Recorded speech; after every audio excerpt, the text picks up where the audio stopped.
Hello अस्सलाम वालेकुम students. आज हम इस चैप्टर को ख़त्म करते हैं जो कि आखिरी एक्सरसाइज इस चैप्टर की 7.3 सिमेट्रिक मैट्रिसेस इन ऑर्थोगोनल डायगोनलाइजेशन की। इससे पहले हमने डायगोनलाइजेशन को बिल्कुल अच्छी तरीके से देख लिया था और ऑर्थोगोनल वेक्टर्स और मतलब मैट्रिसेस को हमने देखा था। अब इन दोनों कॉन्सेप्ट को हम मिक्स करने जा रहे हैं, ठीक है। अच्छा, और आपने ये सिमेट्रिक मैट्रिसेस को भी देखा था, तो उसको भी आप रिकॉल करें क्या होती है सिमेट्रिक मैट्रिसेस। तो सबसे पहले रिकॉल करें the definition of symmetric matrix is any matrix that is equal to its transpose is known as symmetric matrix. Clear. तो एक को अगर हम ट्रांसपोज करें तो सेम आ जाए दोनों मैट्रिसेस, तो उसको हम सिमेट्रिक मैट्रिक्स कहते हैं, ठीक है। फॉर एग्जाम्पल ये मैट्रिक्स है 0 1 -2 रो, इसका कॉलम देखें 0 1 -2, सेम इस second row 0 1 3 0, second column 1 3 0 same. इसी तरह -2 0 5 रो, और मतलब these are examples of symmetric matrices. Clear.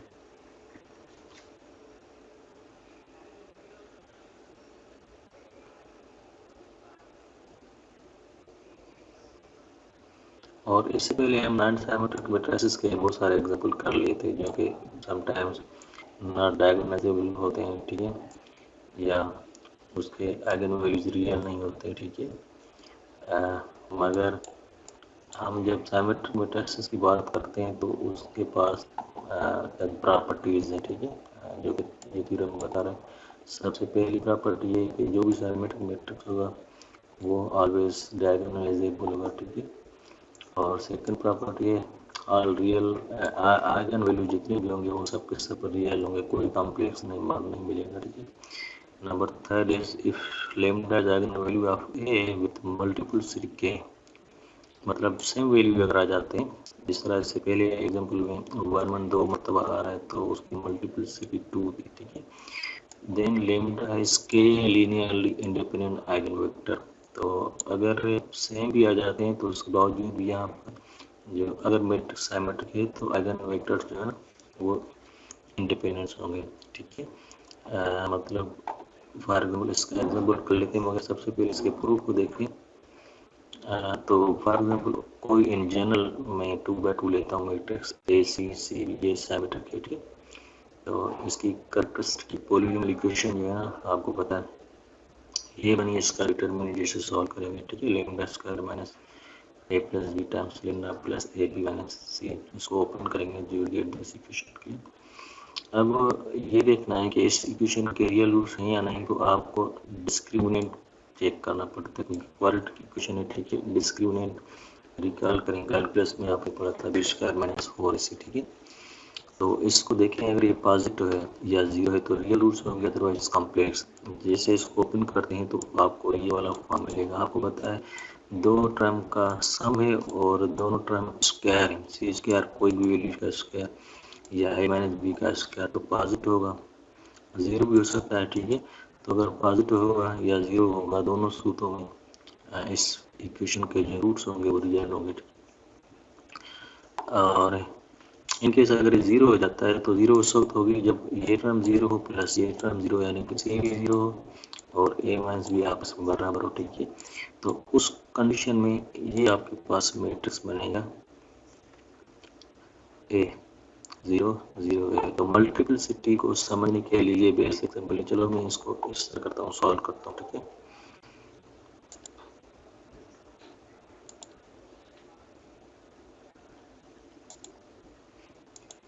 ए 0 0 है, ठीक है।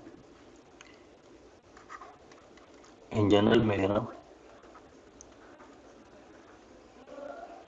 और आपको पता है डायगोनल है तो no need to solve for eigenvalues. तो आइगन वैल्यू अब यहाँ पर रिपीट हो रहा है, तो लैम्डा 1 और लैम्डा 2 दोनों बराबर है ए, तो इसी को हम कहते हैं मल्टीपलिसिटी ऑफ 2। तो ए मल्टीप्लाई मतलब दो मरतबा है, इसको अगर आप सॉल्व करेंगे तो आपको इस तरह मिलेगा ए माइनस लैम्डा होल स्क्वायर, ठीक है, इक्वल 0। तो इसके दो रूट्स हैं, दोनों बराबर हैं, ठीक है।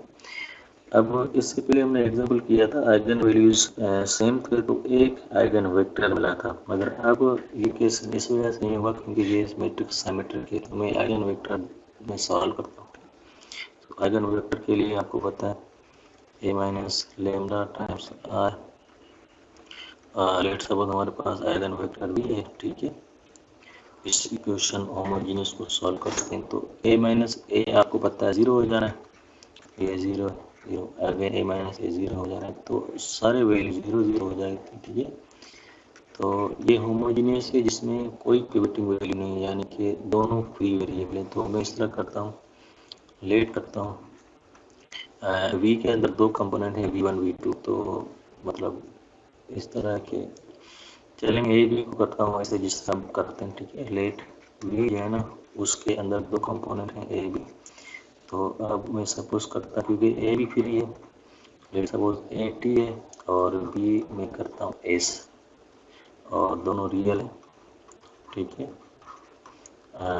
एक्सक्लूडिंग 0, बी के नॉट इक्वल टू 0, एस के नॉट, क्योंकि हमें नॉन जीरो वेक्टर चाहिए, ठीक है। अब जो हमारा बी होगा वो होगा A B this is equal to A हमारा टी था, बी एस था, ठीक है। और अगर मैं टी कॉमन लूँ उसमें तो राइट 10 प्लस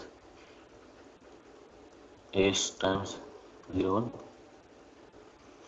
अब देखें जैसे जैसे रियल नंबर पुट करेंगे आपको इसके वेक्टर मिलते जाएंगे, मगर हम आपको पता है वेक्टर बहुत सारे वेक्टर में इसके बेसिस सिलेक्ट करते हैं। तो फॉर ये इसका आइगन स्पेस है, ठीक है। आइगन स्पेस के वेक्टर में 10 और 01 सिलेक्ट करता हूँ, ठीक है। तो जैसे लेट सपोज v1 हमारे पास है वो है 10 और v2 जो है सेकंड आइगन वेक्टर वो है 01, ठीक है। अब आपने यहाँ से देख लिया कि रिपीटिंग आइगन वैल्यूज थे दो, मगर उसके बावजूद भी आइगन वेक्टर्स आर इंडिपेंडेंट, ठीक है। v1 and v2 are independent, ठीक है। तो इंडिपेंडेंट है तो मैं पी मैट्रिक्स फाइंड कर सकता हूँ, ठीक है, जिसमें मैं अगर v1 और v2 रखूँ तो इसका मतलब ये ए डायगोनलाइजेबल हो जाएगा, ठीक है। यानी कि आपको याद होगी इक्वेशन ए पी जो था वो पी डी, तो इसका मतलब ए जो बराबर होगा वो पी डी पी इनवर्स आ जाएगा, ठीक है। तो ए इज डायगोनलाइजेबल। अच्छा ये वाली प्रॉपर्टी जो है ना वो थ्योरम समझा रहा था आपको, ठीक है। आई होप कि आपको क्लियर हो चुका होगा कि जब हमारे पास सिमेट्रिक मैट्रिक्स में मल्टीपलिसिटी भी हो उसके बावजूद भी आइगन वेक्टर्स इंडिपेंडेंट हो, प्रॉपर्टी है सिमेट्रिक मैट्रिक्स की। 3 में 3 या 4/4 केस में भी ऐसी होगा। इसको देखें कि lambda plus 1 square times lambda minus 3, तो इसके -1 दो रिपीट हो रहे हैं और +3 दो मरतबा रिपीट हो रहे हैं, ठीक है। तो अब इसकी मल्टीप्लिसिटी 2 है, इसकी भी 2 है, ठीक है। मगर क्योंकि सिमेट्रिक मैट्रिक्स है ना तो इस वजह से इस -1 के करस्पॉन्डिंग हमें दो आइगन वेक्टर्स मिले 1 1 0 0, इसको चेक कर लीजिएगा ज़रा, ठीक है। और दूसरा 0 0 1 1, ठीक है। तो ये बेसिस है इस आइगन स्पेस के लिए। इसी तरह B2 जो 3 है उसके करस्पॉन्डिंग अगेन हमारे पास दो आइगन वेक्टर मिले 1 0 0 0 0 0 1 -2, ठीक है। इसको भी आपने वेरीफाई करना है, ठीक है। तो ये मतलब आई होप कि आपको सिमेट्रिक मैट्रिक्स की ये प्रॉपर्टी समझ में आ चुकी होगी। जितने भी सिमेट्रिक मैट्रिक्स होते हैं वो डायगोनलाइजेबल होंगे, ठीक है। उसके आइगन वैल्यूज रियल होंगे, और अगर डिस्टिंक्ट है तो फिर तो क्लियर है, अगर डिस्टिंक्ट नहीं भी है तो फिर भी आइगन वेक्टर्स आपस में इंडिपेंडेंट होंगे, अच्छा अब इसके अलावा हमारे पास एक और टॉपिक है ऑर्थोगोनल मैट्रिसेस, ठीक है। ये टर्मिनोलॉजी आप लोगों ने देखा होगा इसको। ऑर्थोगोनल मैट्रिक्स क्या होता है? ऐसा मैट्रिक्स जिसका इनवर्स उसके ट्रांसपोज के बराबर होता है तो उसको हम ऑर्थोगोनल मैट्रिक्स कहते हैं, ठीक है। So if let's suppose P is a matrix, so P inverse equal to transpose, और आपको पता है इनवर्स के लिए मैट्रिक्स का स्क्वायर होना लाजिमी है, तो स्क्वायर मैट्रिक्स P जो है ना वो ऑर्थोगोनल होगा, उसको ऑर्थोगोनल और इन्वर्टिबल होगा। इनवर्स की बात करें तो लाजिमी इन्वर्टिबल होना चाहिए, ठीक है। तो उसका इनवर्स उसके ट्रांसपोज के बराबर होता है, ठीक है। तो ये ऑर्थोगोनल की डेफिनेशन। फॉर एग्जाम्पल 0 1 -1 0 ये एक मैट्रिक्स है जिसका इनवर्स करेंगे तो उसके ट्रांसपोज के बराबर मिलेगा, तो दिस एग्जाम्पल ऑर्थोगोनल मैट्रिक्स। मतलब इन दोनों को मल्टीप्लाई करेंगे P और इसके ट्रांसपोज को, तो आपको आइडेंटिटी आ जाएगी, ठीक है।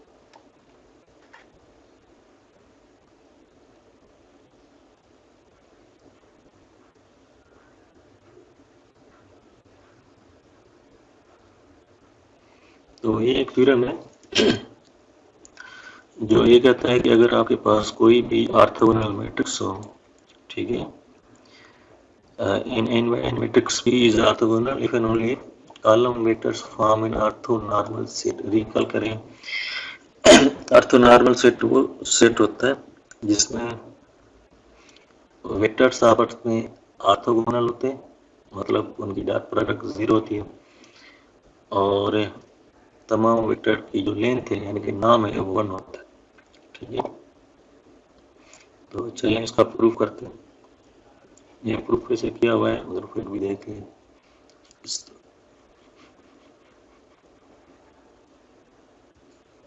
अगर मैं P ट्रांसपोज और P को आपस में मल्टीप्लाई करता हूँ, ठीक है,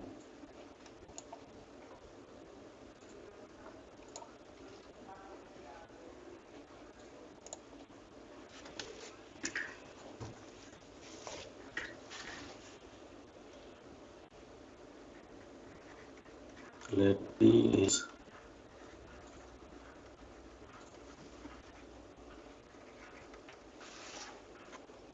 what is P transpose P। P एक मैट्रिक्स है, फॉर एग्जाम्पल उसके अंदर जो कॉलम्स पड़े हैं उसको हमें P1 P2 P3 अब Pn, सही है, ये कॉलम्स है इसके।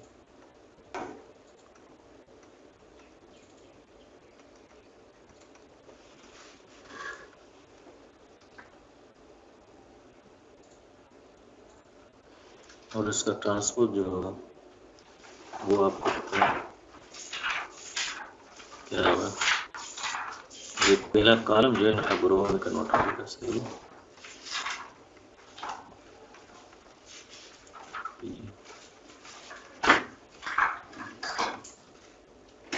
तो अब इनकी प्रोडक्ट करते हैं, सही।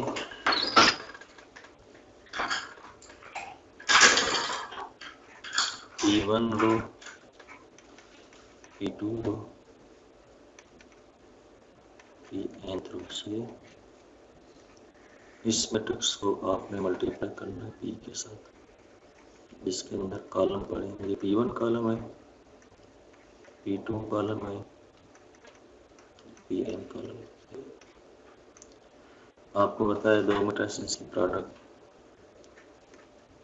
रो बाय कॉलम, तो इस रो को इस कॉलम के साथ अगर मल्टीप्लाई करता हूँ और P को हमें ऑर्थोगोनल सेट कहा है, तो इसका मतलब P transpose P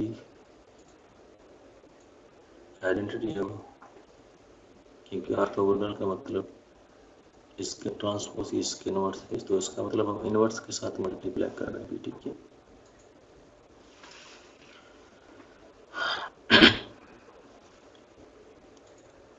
so this रो और कॉलम की प्रोडक्ट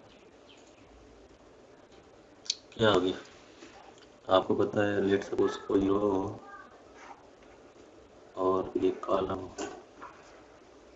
ठीक है, फॉर एग्जाम्पल रो कॉलम, तो इसको हम इस तरह तो लिख सकते हैं ना, आर ट्रांसपोज टाइम्स C, ठीक है, आर भी एक वेक्टर है, और इसको हम सिर्फ देखते हैं R time R dot C, ठीक है, तो एक ही बात है। तो can I write this one P1 row times P1 column, this is nothing that is P1 dot P1, सही। और इसी तरह ये P1 डॉट P2 में करूँगा और वैसे ही ये चलता जाएगा P1 डॉट P1। अब डॉट प्रोडक्ट का वही मतलब है, आपको पता है, जो करस्पॉन्डिंग एंट्री को मल्टीप्लाई करके ऐड करते हैं, ठीक है। इसी तरह जब मैं सेकंड रो की बात करूँ, ठीक है, तो सेकंड रो मतलब P2 डॉट P1 हो जाना है। यहाँ पर आप देखें ये नंबर P2 डॉट P2 हो जाएगा, ठीक है, तो ये हो जाएगा P2 डॉट P1।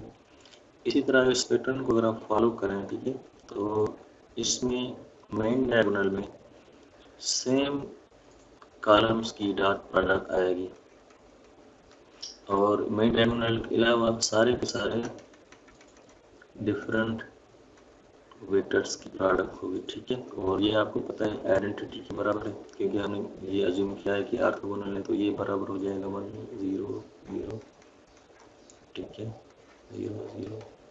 तो ये मेन डायगोनल में 1 आएगा, उसके अलावा सारे के सारे 0 आ जाएगी, ठीक है।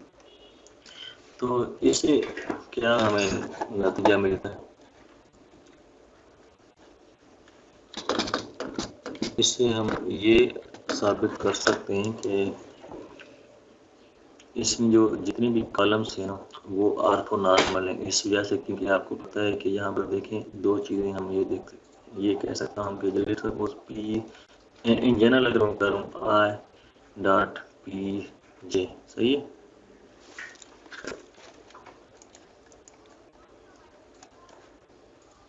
इन जनरल मैं अगर लिखूँ उसको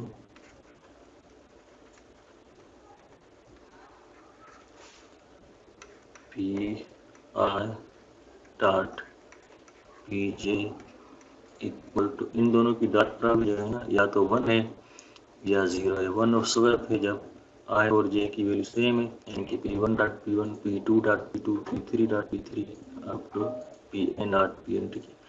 और 0 होगी उस वक्त जब आई और जे की वैल्यू बराबर नहीं है, ठीक है। और आपको पता है यही तो ऑर्थोनॉर्मल सेट की डेफिनेशन है कि अगर आपके पास कोई सेट हो, ठीक है, और उसमें ये सारे के सारे कॉलम्स पड़े हुए हैं P1 P2 up to Pn, ठीक है, और उस सेट में ये दो कंडीशन सेटिस्फाई हो जाए तो उस सेट एस को हम कहते हैं सेट एस इज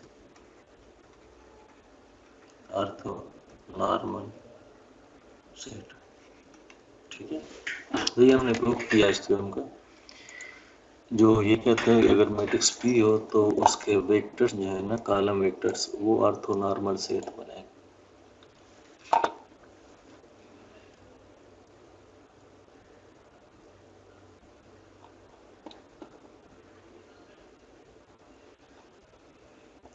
ये ऑर्थोगोनल आप देखें, इसको इसके ट्रांसपोज के साथ मल्टीप्लाई करें तो लेफ्ट साइड हो या राइट साइड हो दोनों तरफ आइडेंटिटी आएगी। और अगर तमाम वेक्टर्स यानी कि कॉलम्स के नाम की बात करेंगे तो वो 1 आएगा, ठीक है। और अगर इनकी डॉट प्रोडक्ट करेंगे डिफरेंट कॉलम्स की तो 0 आएगी, P1 डॉट P2 या P1 dot P3, P2 dot P3 0 है, ठीक है। तो नाम ऑफ P1, नाम ऑफ P2, नाम ऑफ P3 1 है, hence this matrix P is known as orthogonal matrix। मगर ये सेट जो है ना जिसमें P1 P2 P3 पड़ा है इसको हम ऑर्थोनॉर्मल सेट कहेंगे, ठीक है।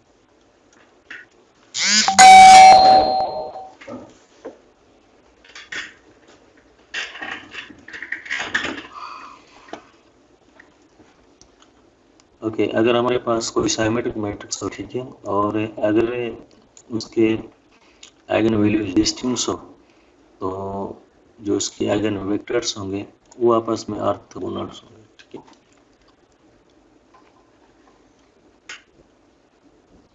फॉर एग्जांपल 3 1 1 3 है, ठीक है, इसके आइगन वैल्यूज हमने कैलकुलेट किए हैं, डिफरेंट आ रहे हैं 2 4 और ये सिमेट्रिक भी है। तो इसका मतलब अब जो भी इसके आइगन वेक्टर्स होंगे वो ऑर्थोगोनल होंगे, ठीक है। तो फॉर एग्जाम्पल अगर हम इसके ऑर्थोगोनल इसके आइगन वेक्टर्स फाइंड करें तो एक वेक्टर मिला हमें 1 का -1 और दूसरा मिला 1 1, ठीक है। तो इन दोनों की डॉट प्रोडक्ट करेंगे तो आपको 0 मिलेगा, ठीक है। तो hence this theorem is working. अच्छा, डायगोनलाइजेशन पढ़ी थी हमने।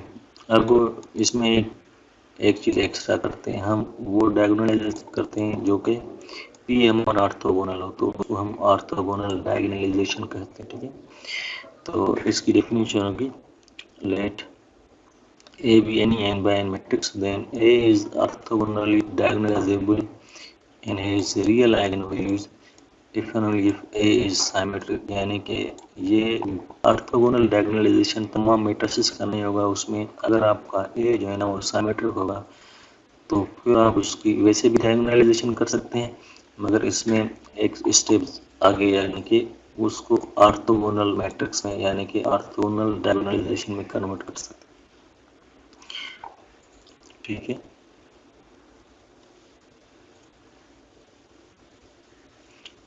इसमें देखिए वही सेम फार्मूला है डायगोनलाइजेशन का, ठीक है, मगर पी इनवर्स पी ट्रांसपोज के बराबर है। तो जैसे ही मैं इसको ए ट्रांसपोज करूँगा तो ए आ जाएगा, यानी कि ये उस वक्त पॉसिबल होगा जब ए सिमेट्रिक होगा, ठीक है। इसका प्रूफ देख लीजिएगा। तो ये थ्योरम जो है ना ये हमें बताता है कि ऑर्थोगोनल होंगे, मगर नॉर्मलाइज करना आपको पता है कि हमने ग्राम स्मिथ पढ़ा हुआ है, तो हम उसको ऑर्थोगोनल सेट में कन्वर्ट कर सकते हैं, ठीक है। तो इस तमाम चीज़ों को हम एग्जांपल के या क्वेश्चन के थ्रू समझने की कोशिश करते हैं कि किस तरह होता है। ये आपके पास 4 मैट्रिक्स हैं, इसमें आपने देखना है कि जो मैट्रिक्स सिमेट्रिक होगा, ठीक है, वही ऑर्थोगोनली डायगोनलाइजेबल होगा। आई थिंक A1 है और A4 है। तो इसको समराइज करते हैं कि किसी भी मैट्रिक्स किसी भी सिमेट्रिक मैट्रिक्स को ऑर्थोगोनल डायगोनलाइजेशन में किस तरह आप लोग कन्वर्ट करते हो। सबसे पहला स्टेप है find all eigen values of A और उसकी मल्टीपलिसिटी चेक करें। अगर डिस्टिंक्ट हैं सारे के सारे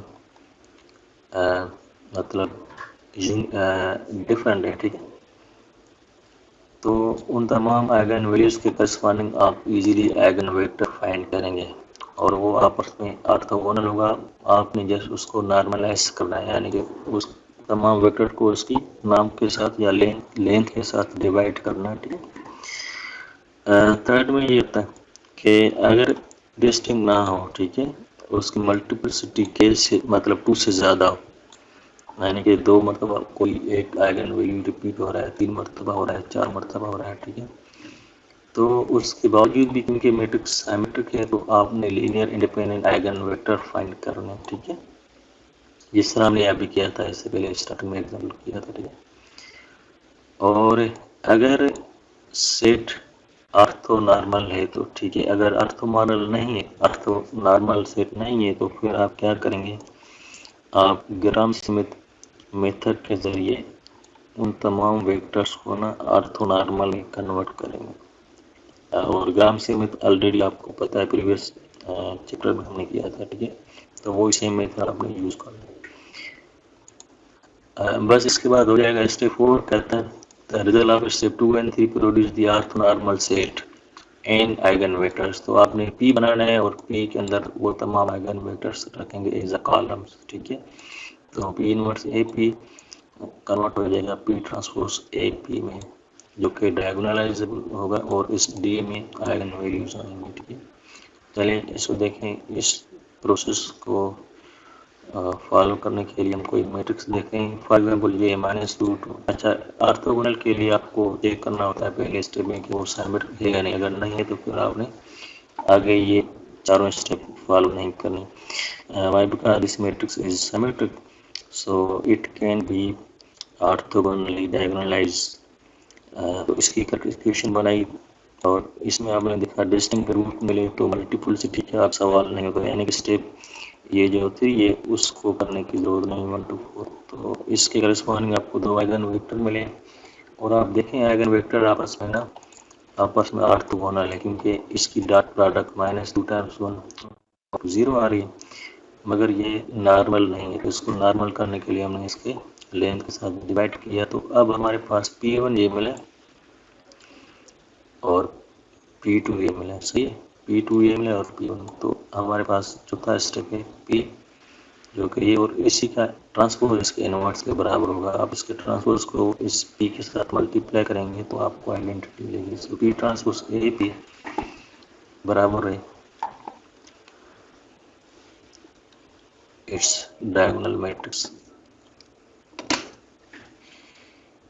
तो ये 3/3 है इसी तरह, मगर इसमें आप देखें एक तो एक मरतबा है मगर 3 की 2 मल्टीप्लिसिटी है, 3 2 मरतबा रिपीट हो रहा है।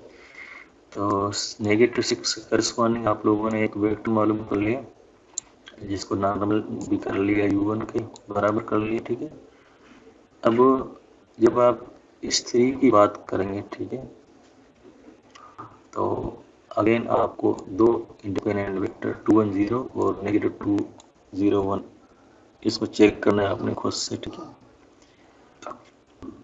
और ये तीनों आप अच्छा ये जो V1 है वो V2 और V3 के लिए तो ऑर्थोगोनल होगा, मगर लाजमी नहीं ये दोनों आपस में ऑर्थोगोनल है, तो इसको हमें चेक करना है। तो V2 V3 ऑर्थोगोनल नहीं है तो हम अब ग्राम सिंक अप्लाई कर रहे हैं, ठीक है। तो रिकॉल करें, पहला वेक्टर हम सेम कर लेते हैं एज यूजुअल, ठीक है। दूसरे का प्रोजेक्शन हम माइनस करते हैं उसी पहले में से, ठीक है। सो ये जो W3 होगा वो V3 माइनस करेंगे projection of V3 on V2 जो कि अब W2 हो चुका है।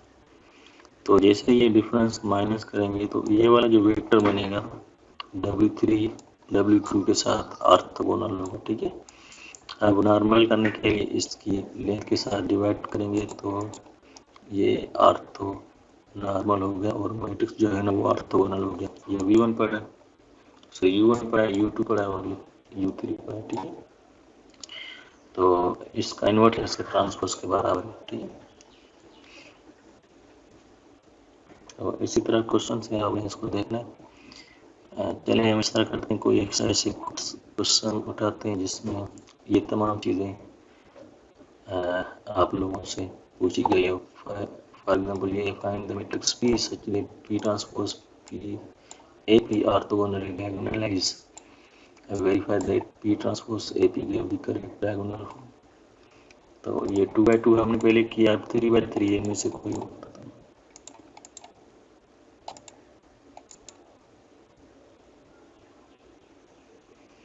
चलो मैं 48 करता हूँ, ठीक है।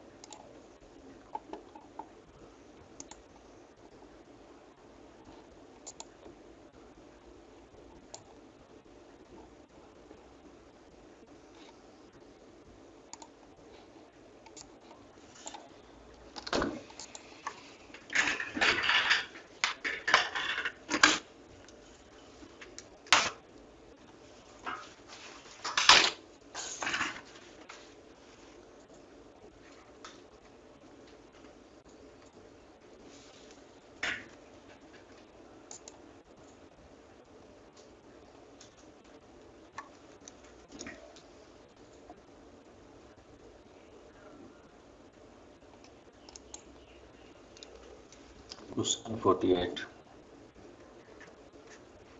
ये हमारे पास है 0 3 0 3 0 4 0 4 0, ठीक है। Let me check.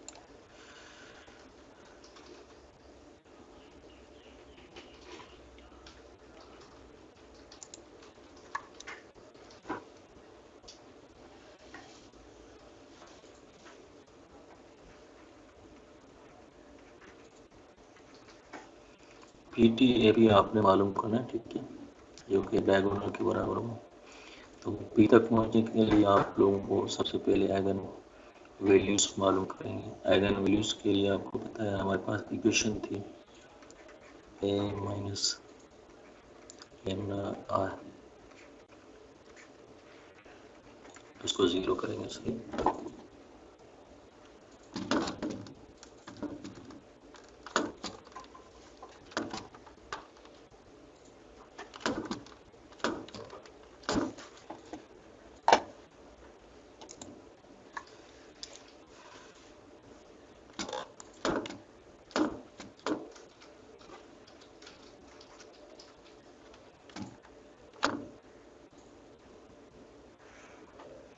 तो ये बराबर हो जाएगा 0 माइनस लेमडा, मतलब minus lambda 3 0 3 minus lambda 4 0 4 minus lambda. अच्छा 3/3 का डिटरमिनेंट आपने किया हुआ है, आप चाहें तो कोफैक्टर मेथड या डायरेक्ट मेथड से करें, ठीक है। तो मैंने किया हुआ, ये बराबर हो जाएगा negative lambda cube plus 2 5 lambda equal to 0, ठीक है। So can I write lambda square.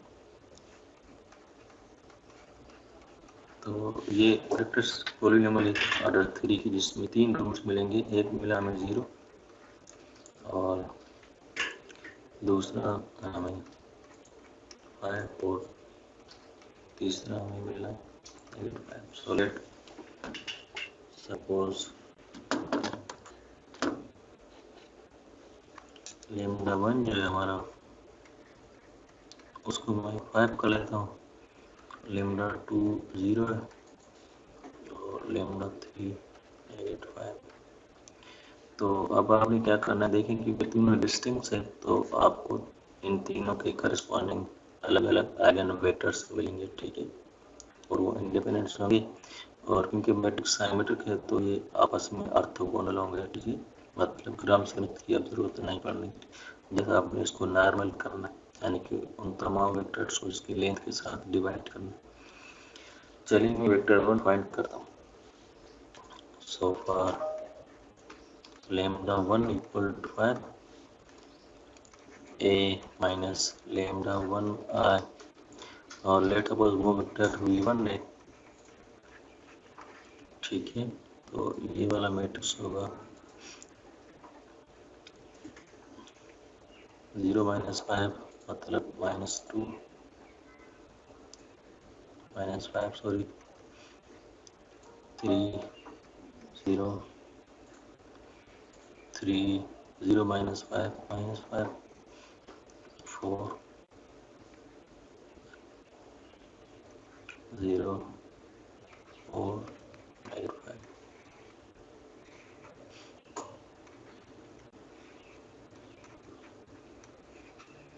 अच्छा, जैसे इसको रो इक्विवेलेंट फॉर्म में आप इसको रिड्यूस करेंगे, ठीक है,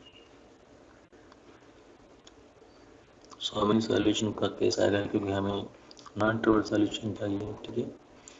तो आप इसको करें, ये वेक्टर मिलना है v1 will equal to 3 5 4 3 5।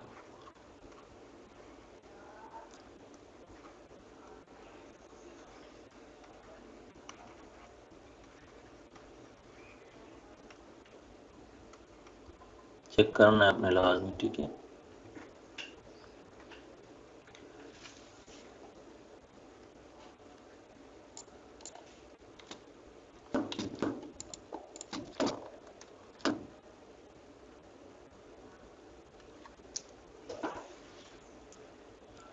इसी तरह पर लेमडा 2 जो है ना, वो हमारा था 0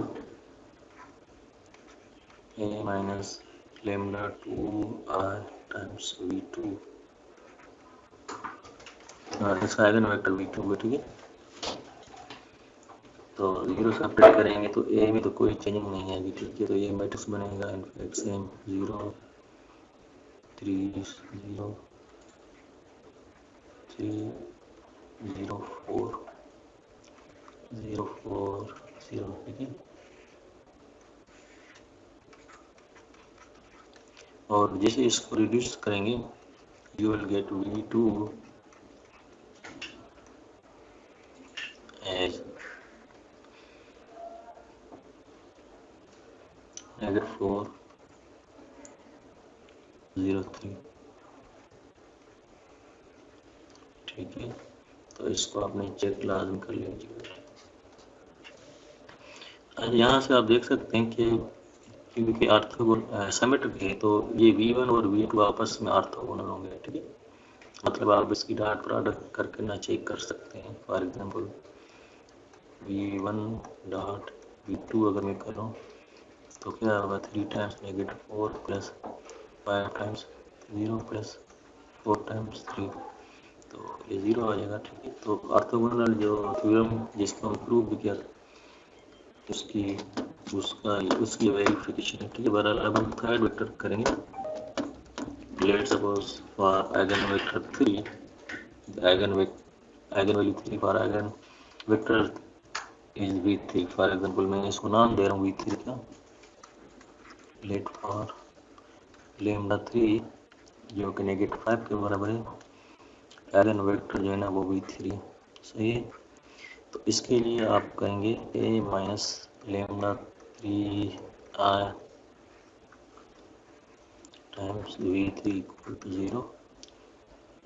जब आप -5 सब्ट्रैक्ट करेंगे मैट्रिक्स में तो ये हो जाएगा 5 3 0 3 5 4 0 4 5।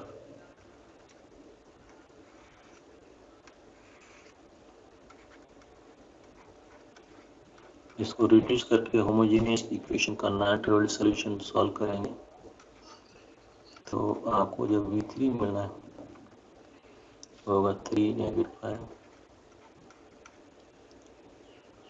4।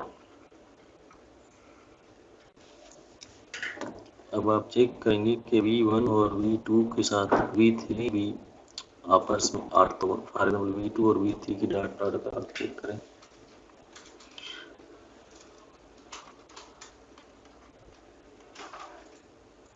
तो -4 times 3 -12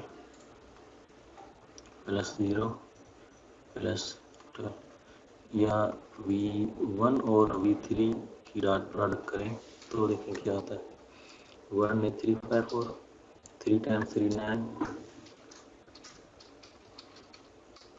minus second entry 5 times -5 -25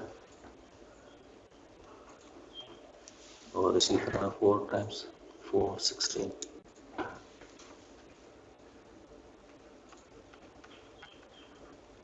सो इसका मतलब V1 dot V2 equal to V1 dot V3 equal to V2 dot V3 बोल। ठीक है, तो सिमेट्रिक है तो उसके तमाम वेक्टर्स ऑर्थोगोनल बने, मगर ये ऑर्थो नॉर्मल नहीं है। इसको नॉर्मल करने के लिए आपने तीनों को इसकी लेंथ के साथ डिवाइड करेंगे। तो ये पहला और दूसरा स्टेप हो गया। स्टेप 3 में हमें नॉर्मल करना है इनको। ठीक है, तो लेट्स सपोज वो वेक्टर्स हैं, फॉर एग्जांपल u, मैं u1 करता हूँ। u1 इक्वल टू नाम ऑफ v1 टाइम्स v1 और u2 में करता हूँ 1 नाम ऑफ v2 और u3 में कर लेता हूँ 1 और नाम ऑफ v3 टाइम्स। ठीक है, तो ये नाम है, आप इसको बुक वाला W कह रहे हैं, आप W1 W2 W3 बोलें। ठीक है, इट्स ओके। तो आखिर में जो हमारा P मैट्रिक्स बनेगा तो वो क्या होगा, चलें इसकी लेंथ के साथ डिवाइड करें तो U1 क्या होगा, U1 1 रेडिकल V1 के कंपोनेंट 3 5 4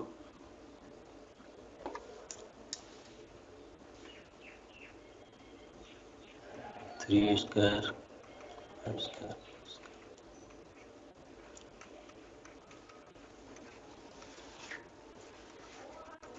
याद है ना नाम, V2 के कंपोनेंट हैं -403 -403 सही है।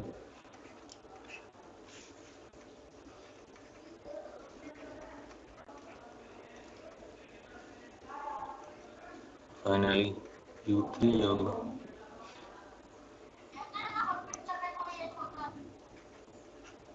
ये होगा 3 square 9 plus 25 plus 4 25 plus 25 and this 50 times 3 times -5 times 1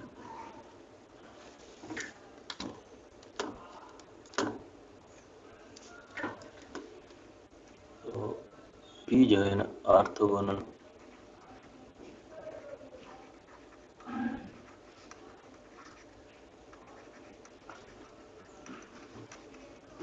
P is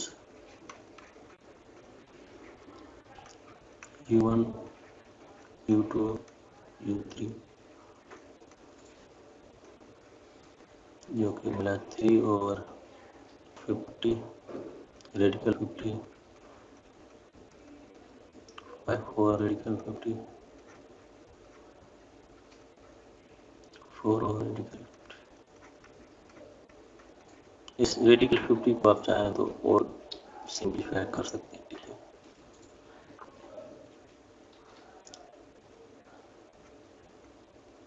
uh, 25 radical 5 4 और 5 0 3 और 5 ठीक है। 3 और रेडिकल -5 और radical 50 4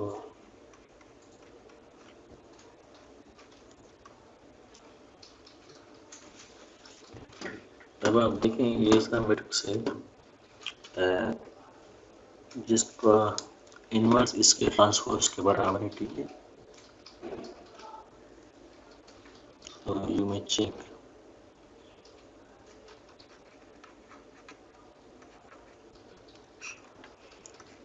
whether P inverse is P transpose।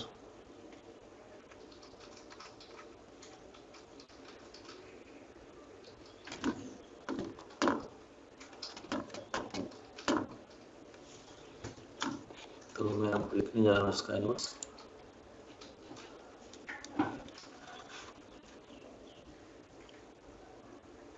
Three over radical 50 पहला कॉलम अब मैं रो में लिखने जा रहा हूँ 5 ओवर रेडिकल 50 4 ओवर रेडिकल 50 सही। Second column second row -4 over 5 0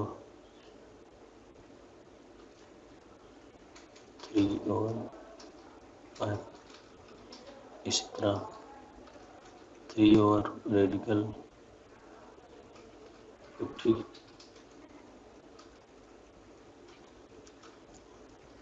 -5 over radical 50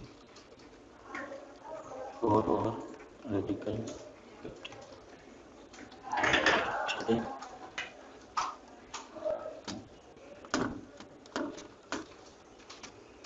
तो hence we determine we converted A into orthogonal diagonalization. So I can write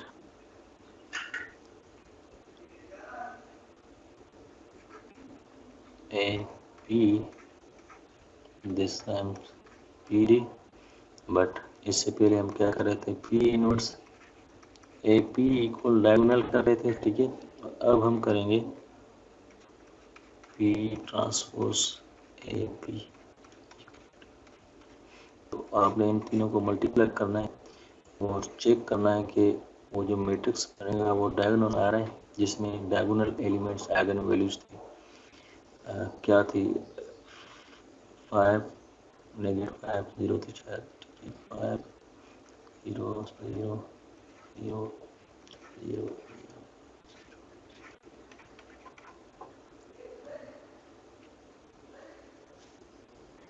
So this is all about symmetric and orthogonal matrices.